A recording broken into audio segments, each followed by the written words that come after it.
The Underground Railroad was a secret network of people that helped fugitive slaves escape from the South to the North and to Canada. The aids in this operation consisted of many whites, but was mainly black aids. This operation helped hundreds of slaves escape to the North and Canada each year. Overall, it is estimated that the South lost over 100,000 slaves between 1810 and 1850 due to the Underground Railroad. The abolitionists helped the slaves by letting them stay at their house, giving them food and shelter.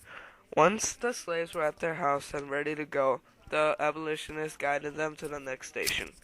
And this was a big part of the Underground Railroad. If they didn't have the abolitionists, they wouldn't be able to survive. Slavery started because colonists with large farms needed workers on their fields. They of course preferred workers they did not need to pay. After the Civil War, slavery grew in the South, while the North rejected the idea of it.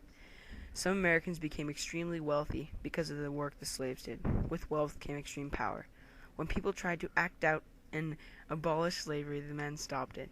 As for the horrible treatments of these slaves, it's believed the greed played a large role.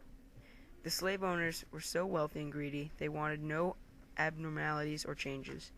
Anything different was put back in its place, hence the beatings of incompliant slaves. Instead of just running away on foot, slaves would hide or disguise themselves to avoid being caught. Slaves such as Henry Box Brown hid himself in a box and his friends shipped him into the North. A married couple of slaves used a method that fooled everyone.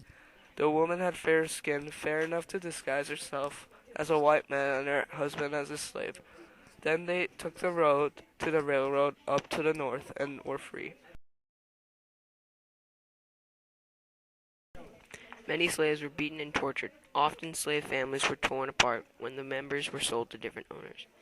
Some slaves did not have enough to eat, warm clothes, or a decent place to live. Sometimes slaves ran away because they were going to be sold. Slaves especially dreaded being sold south, because life further south was even harder than life in Maryland. Sometimes whole families fled together to avoid being separated.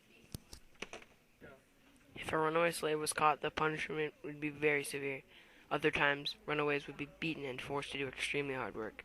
Other times, caught runaway slaves in the slave states close to the north would be sold into the deep south, where the journey to the north would be much longer.